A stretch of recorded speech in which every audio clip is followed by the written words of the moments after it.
Hello, BookTube. I know that these days most of you are glued to the wireless for our recent BBC updates on the renewed hostilities in the OGBG, the Old Geezers book group book haul wars. I'm right there with you. We thought that we had seen an end to these hostilities in late summer. Todd Oval of Todd's Bursting Bookcase withdrew from the field. Sean Standfast withdrew from the field. Jason Harrigan retired to a monastery in a no doubt fruitless attempt to atone for a very sinful life. And that left only Mark Richardson and me, and Mark's busy up there in the snowy woods of Vermont. And so, for a time, there was peace. And then Mark went on a flurry of book hauls and came back and made a video about each one of them. All of his maddening Vermont-style book hauls. I've got 41 books to show you here. The total was $3.75. A little bit steep, but well worth it. While the rest of us just... You mean per book? No, not in Vermont. He doesn't. No. I felt that string of mail haul videos deserved a response on behalf of my own wounded borders. And so I made one or two book hauls myself. Enough book hauls so that I got a couple of errant emails from one or two of you Weisenheimers saying, I don't know, from an outsider's perspective, it kind of looks like you're the aggressor. I informed those people to zip it and soldiered on. And things have started to get worse. There have been rumblings from all sides that maybe there are other participants involved. Maybe Todd is being tempted back. Maybe Sean D. Standfast is being tempted back. We had sniper fire from the peaceful cornfields of Iowa. Bill Rutenberg at the Rutenberg Library. Mark Richardson made another mail haul, another book haul. It was only 2 books, but there was a glimmer in his eye like, this is just a taste. And, perhaps worst of all, the monastery gates burst open, and Jason Harrigan has returned to the fray. Apparently with a newly rechristened channel. If I remember, I will leave a link down below if you dare. And with the threat of perhaps Christmas hostilities. I had no choice in the matter, in other words, than today to go by the Brattle bookshop in downtown Boston. It just so happened that I was going to be down in that area anyway. And so I went to the Brattle. Now, those of you who are new to the channel, we are approaching 8.2K subscribers when it was just a couple of days ago that we hit 8.1K. So there are people who are new to the channel. The Brattle Bookshop is a used bookstore in the heart of downtown Boston. They are fantastic. I have been a patron there, more or less welcomed, for a very long time. And they have an endless amount of variety inside the shop, just an endless amount. And they also have a sale lot outside with thousands more books that are organized only by price. $1, $3, and $5 books outside.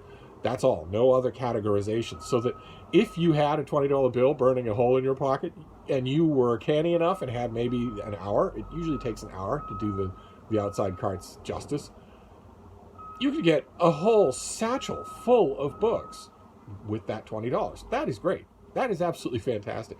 I did not do that today because I'm still working off a rather generous amount of store credit. So what I got today, it didn't actually cost me anything out of pocket, and I wanted to show you the proceeds of my own latest maneuver on the battlefield of the OGBG book hauls.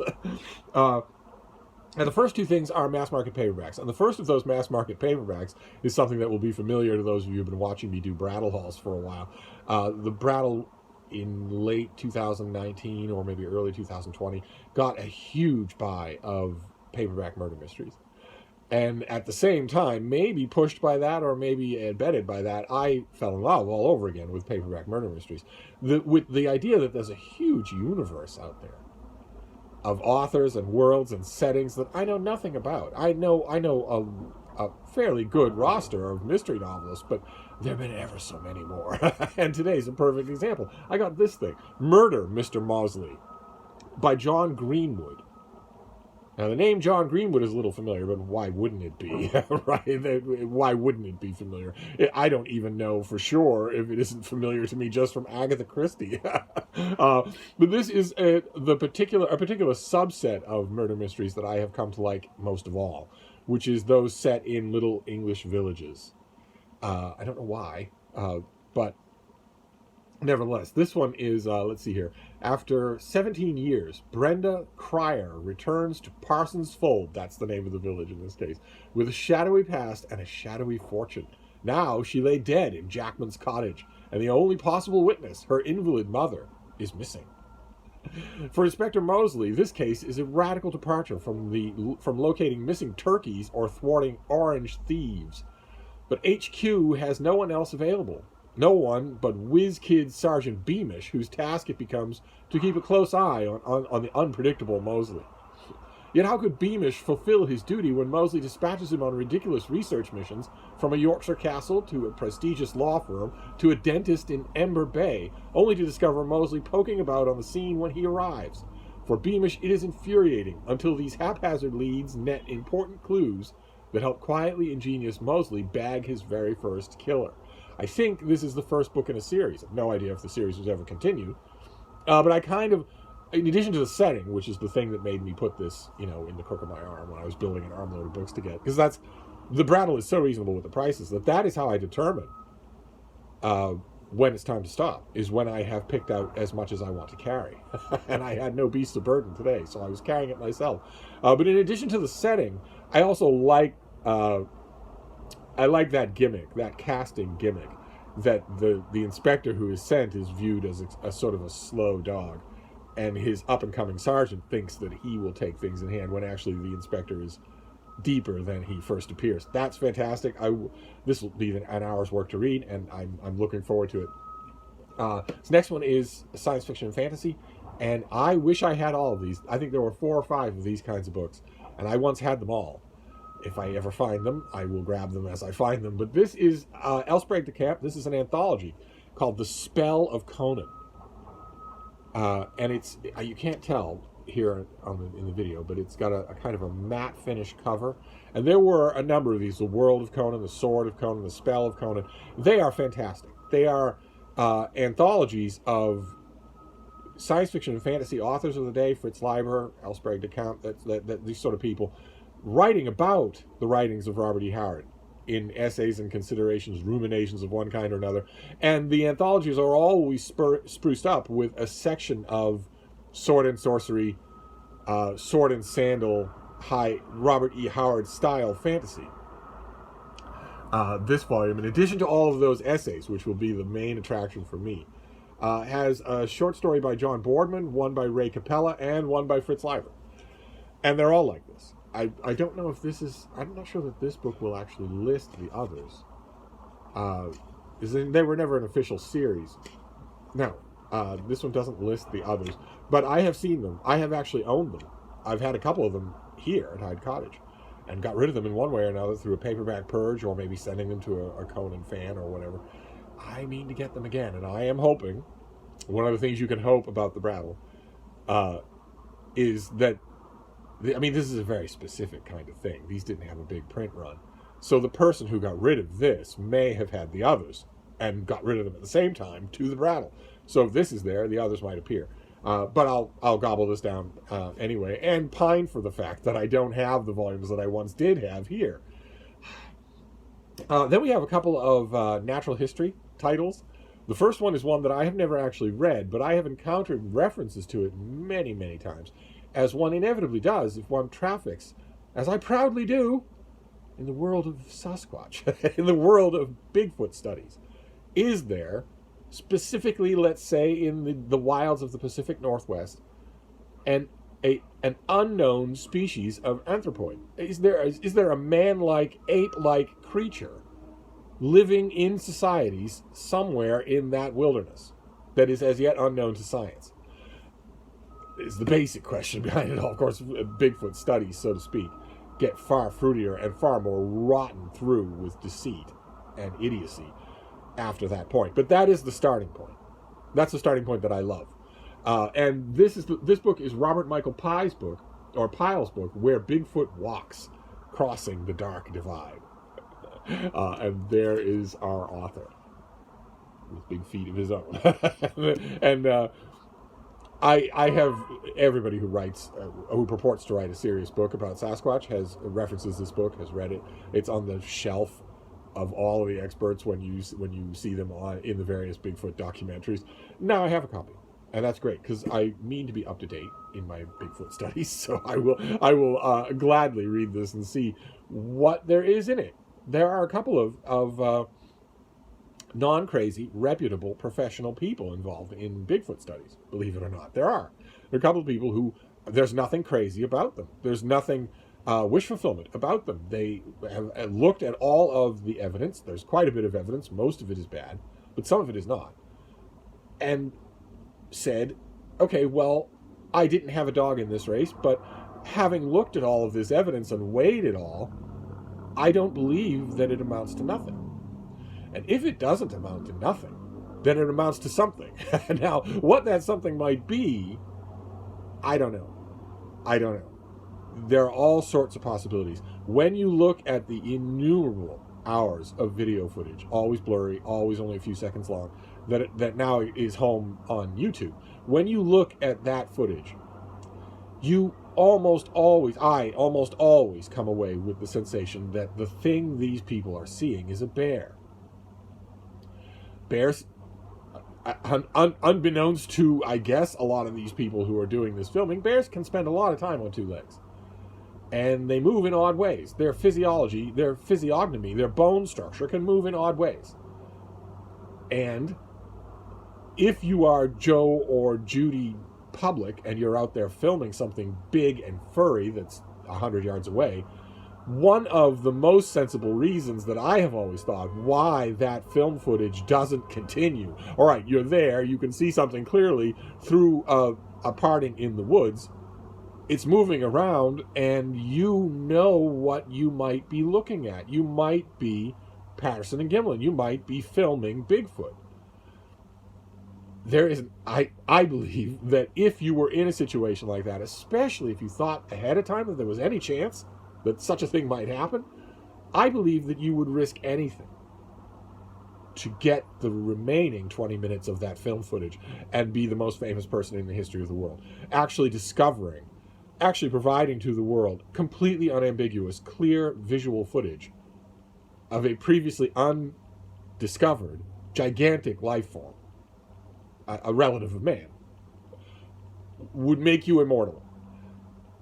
And yet, in every single one of these cases with the film footage that isn't just obviously doctored, and it's film footage that is obviously genuine on the spot, in every single case, the people who are filming see something, film it for a few seconds, and then the footage stops. When if they actually thought they were filming an actual Bigfoot, it wouldn't stop. And my solution to that problem has always been that those people knew they were filming a bear. And they knew what might happen if they irritated a bear. You can film a bear just a little, but if you start to bug them, even brown bears or black bears, and especially grizzly bears, have only one reaction to being bugged. Grizzly bears especially. And it usually has to be a grizzly in order to be big enough to look like a Sasquatch, slightly out of focus and only partially visible. You do not want to annoy a grizzly bear. Their reaction will be instantaneous and homicidal. And I believe that's probably why a lot of those video footage on YouTube ends so abruptly. Nevertheless, the non-video footage, the anecdotal evidence, the eyewitness accounts of countless people who were not thinking about Bigfoot, who didn't know anything about Bigfoot, who were in places where they thought Bigfoot never was, like Florida, and went to the park rangers afterwards, frightened, shaken, in order to give an account. I have read 80 million of those accounts. They're not all from hucksters. Most of them aren't. They're not all from people who are trying to make a name in the local newspaper. Most of them aren't. Most of them are from ordinary people who've never even thought about Bigfoot before. And yet the details are almost always exactly the same. That leads me to think there's something these people are actually seeing. Now, who knows what it is? It could be a bear. It could be that from time to time, lunatics out in the woods who are having an exotic menagerie, whether it's lions or bears or Komodo dragons, could be that some of those people have chimpanzees as pets. Totally illegal and totally unethical. And it could be that the minute the thing gets too big, they let it go. They don't want to face the authorities because that's a heavy fine or a prison sentence. So they just leave it. They just release it into the woods. It's possible that something like that accounts for some of these pieces of video footage. It's also a possibility that books like this almost never entertain is feral humans. Homo sapiens sapiens. But ordinary humans who have just gone feral. Maybe for generations. And have been living in the wild.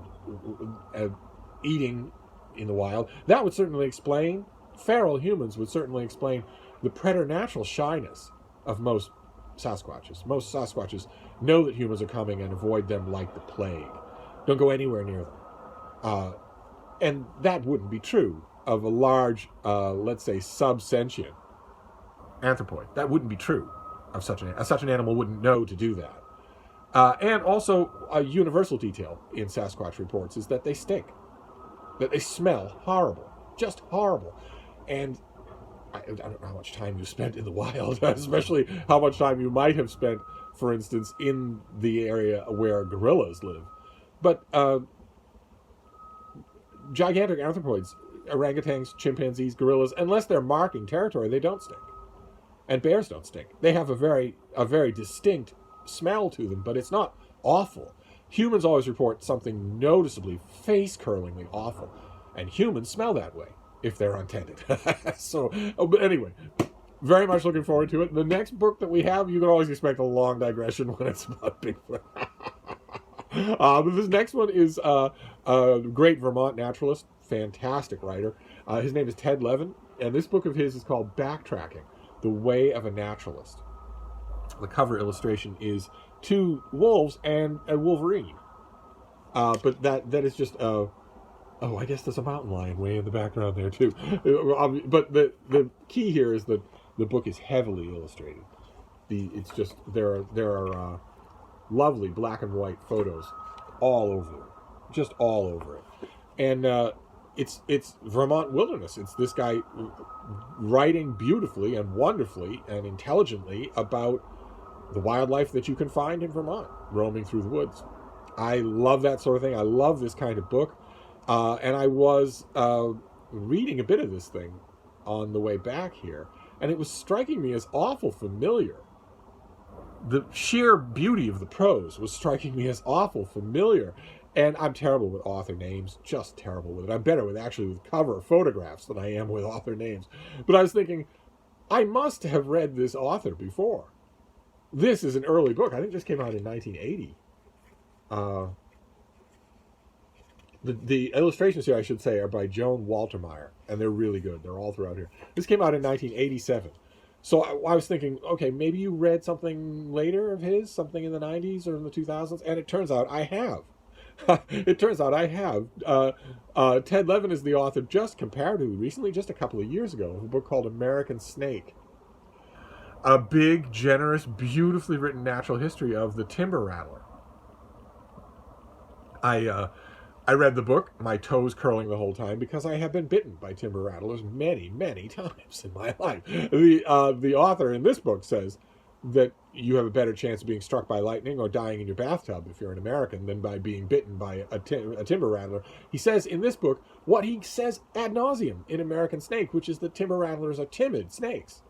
That they'll go out of their way to avoid encountering you, much less attacking you. I don't know what timber rattlers he met.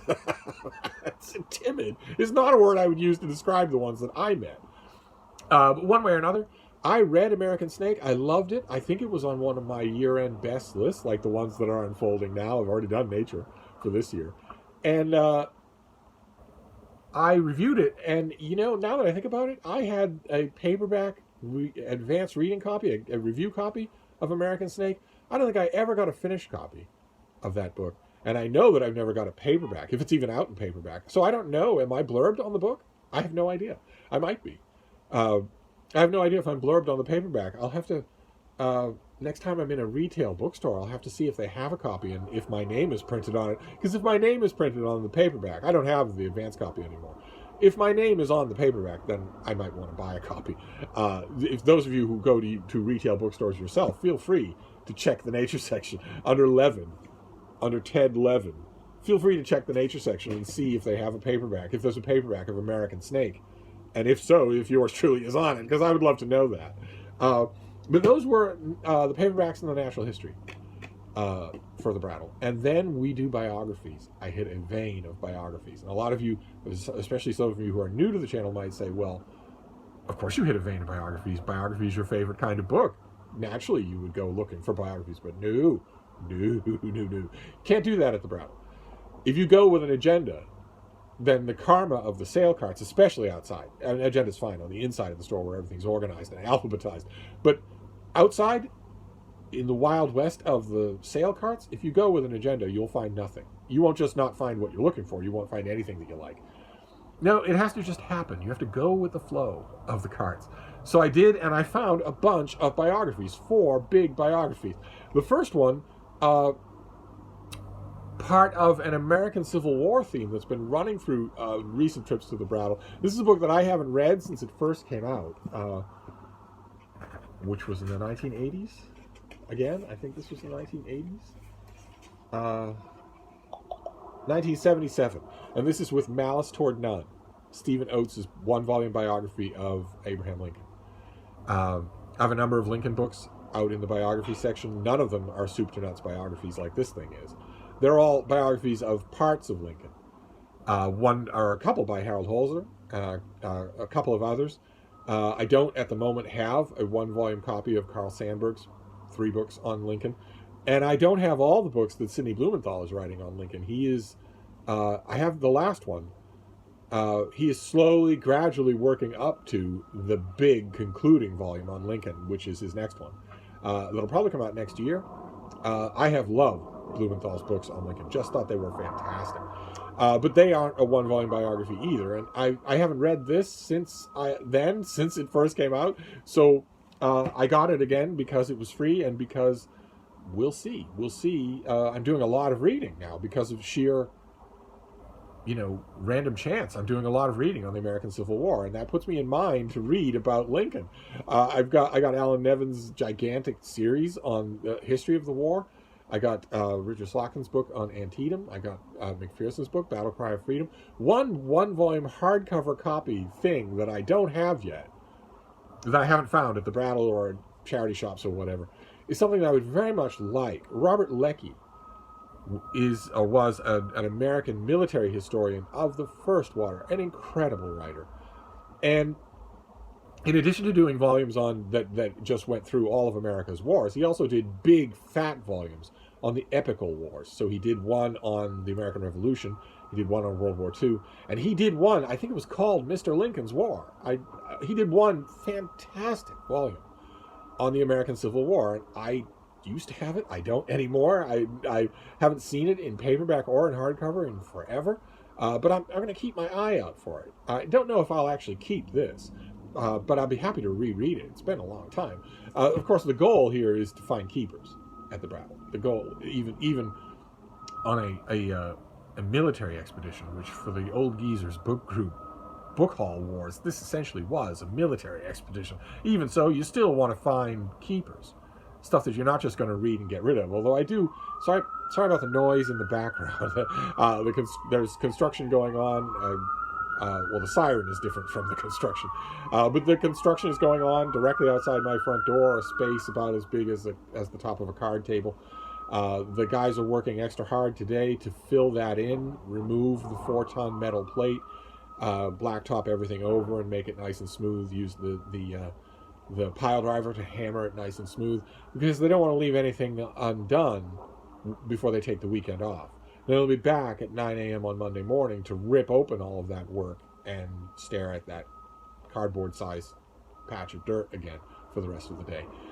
Talking about the wife and the job and the kids and how everything sucks. Yeah. It's a rough life to spend 30 minutes using jackhammers to rip open the sidewalk and then spend the rest of the day earning $27.50 an hour to stare at the ground. That must be rough. But one way or another, you're going to be able to hear that. But I often joke to the folks at the Brattle that I use them as a kind of slow motion lending library. I will go and I will get stuff and read it, and then a lot of it ends up recycled back to the Brattle.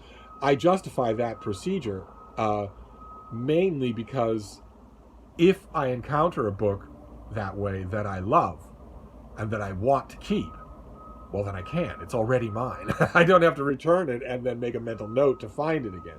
But anyway, the next biography, great, huge thing. I've also had this before. I think this is also from the 1980s. Is that right? 1984. I've had this before. I liked it. I had a bit of a loss as to why I would get rid of it. I have it again now. This is Jonathan Guinness and Catherine Guinness. This is The House of Mitford. Great big book about the Mitford sisters and their parents. Ordinarily, a book like this I would write it off. I wouldn't pay it much attention because one of the authors is the son of Diana Mosley, who was a Mitford sister, and the other author is the granddaughter of Diana Mosley. And you would think, okay, well, what you're getting for that author billing, obviously access to family stuff, family documents, privately held family archives, that sort of thing. What you're getting for that isn't enough to compensate for what you're losing, which is historical objectivity. You're losing any shred of that if you're writing about Granny. But I remember having those reservations when I first read this and finding that they were largely groundless. This is actually a tremendously involving book, a tremendously enjoyable read. And I've read a lot more about the Mitford sisters since I last read this. So I was glad to find a copy, happily snapped it back up. There is the family with an unidentified dog. I believe that is Debo. That is Deborah Mitford, the last surviving Mitford sister, the one who lived the longest, and about whom I wrote many times. Then this next biography is a great biographer. It's an unworthy subject, but he had a specialty for writing about unworthy subjects.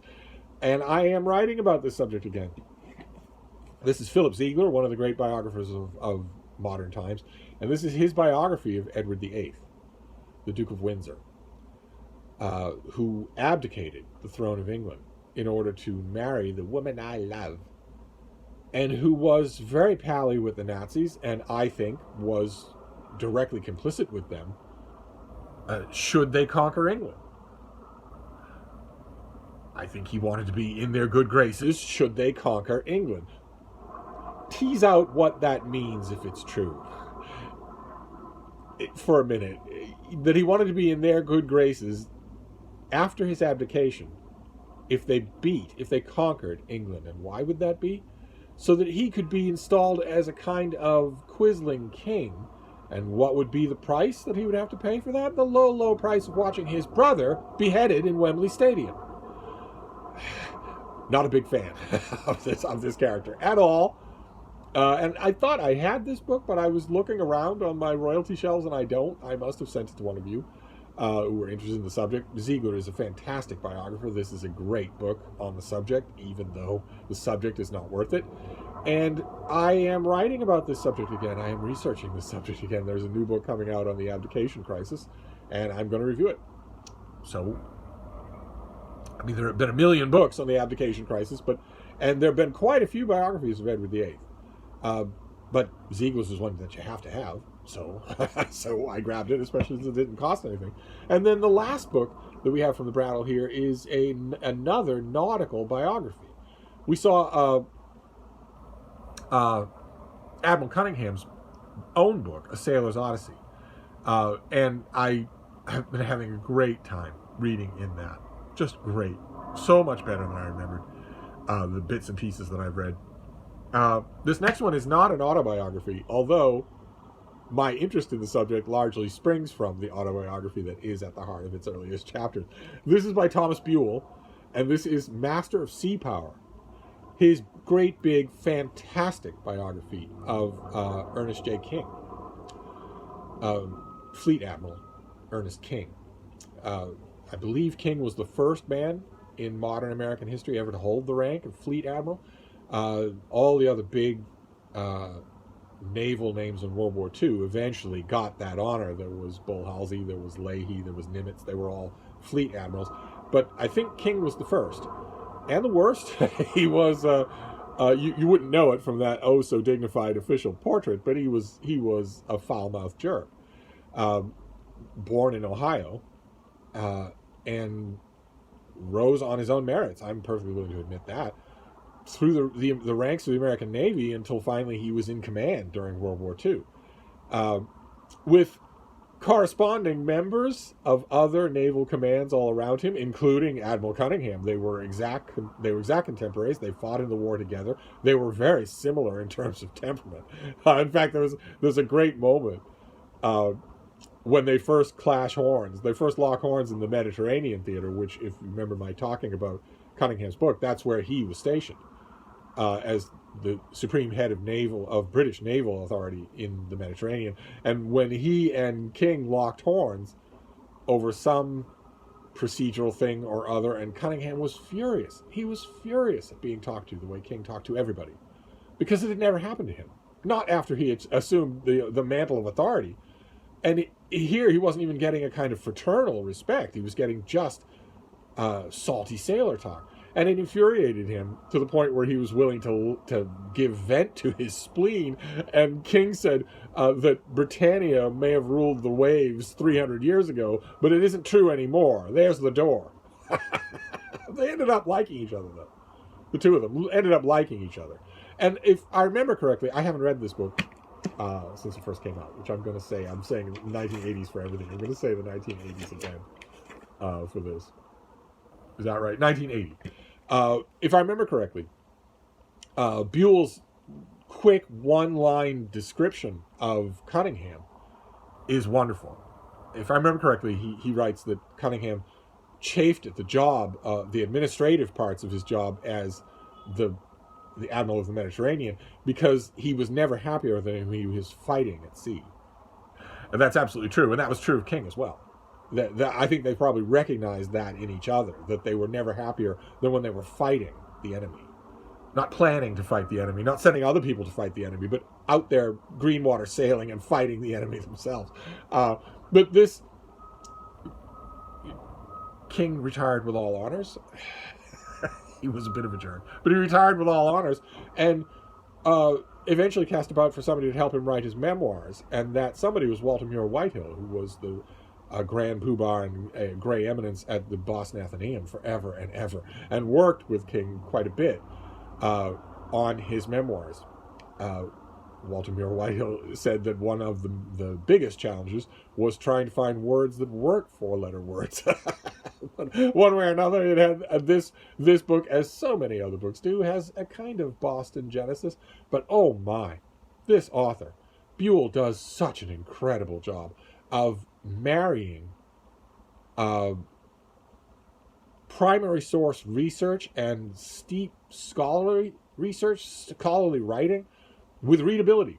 Oh my, what a job. What a great biography. And I can't help but believe that whoever got rid of this book also was the one who owned A Sailor's Odyssey. I can't believe these came from different libraries.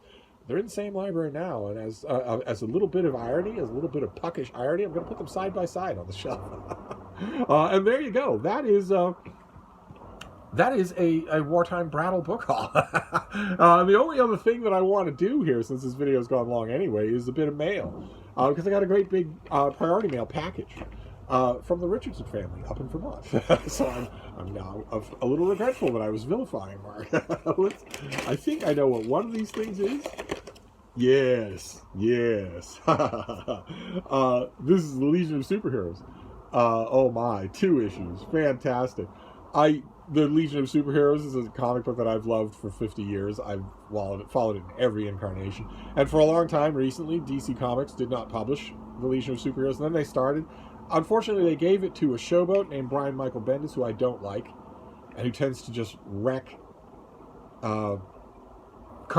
established continuity for his own just amusement, and then leave the rubble behind when he moves on somewhere else.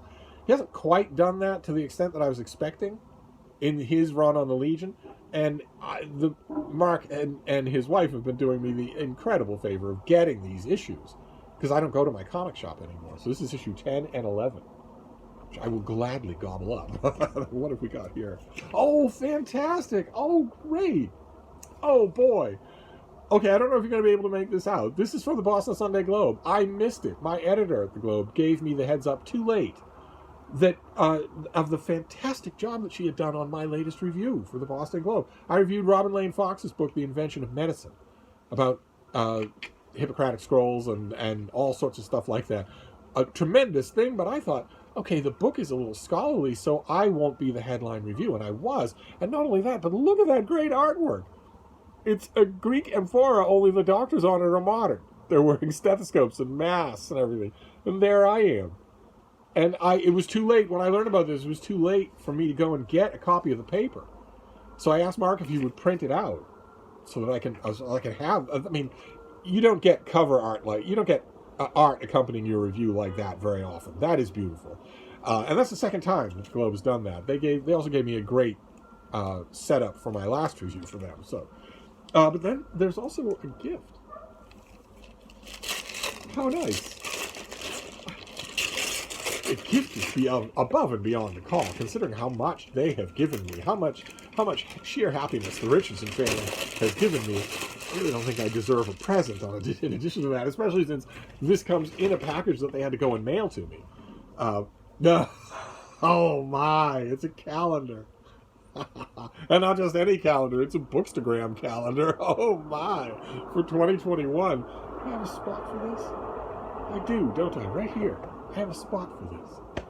Right there. Oh, fantastic. Okay, but I don't know that I want it up on the wall. I'm pretty sure I'm going to want to just be studying up close the pictures. Oh, fantastic. Well, many thanks to the Richardson family, that's for sure. Although, should I temper those thanks when it comes to Mark? Since we are enemies at war? I don't know. But anyway, that is the latest Brattle book haul. Master of Sea Power, a biography of Fleet Admiral King. King Edward VIII by Philip Ziegler. The House of Mitford, with Malice Toward None. I'm a little worried about the reread of this. We'll give it a try and see. Backtracking, The Ways of a Naturalist, in this case a Vermont naturalist. Where Bigfoot Walks, a classic in the sub genre of Bigfoot writing. The Spell of Conan, sort of potpourri book that I want all of them now. And Murder, Mr. Mosley, what sounds like the first in a British murder mystery series that I can't wait to get to. So there you go. We have books plus 2 copies of The Legion of Superheroes. We'll read those right away. And also a beautiful full-color rendition of my latest masterpiece for the Boston Globe. How wonderful. How wonderful. All right, so there you go. Almost 40 minutes. Good Lord. I'm going to wrap this up for now, but I'll be back. Thank you, BookTube, and stay vigilant.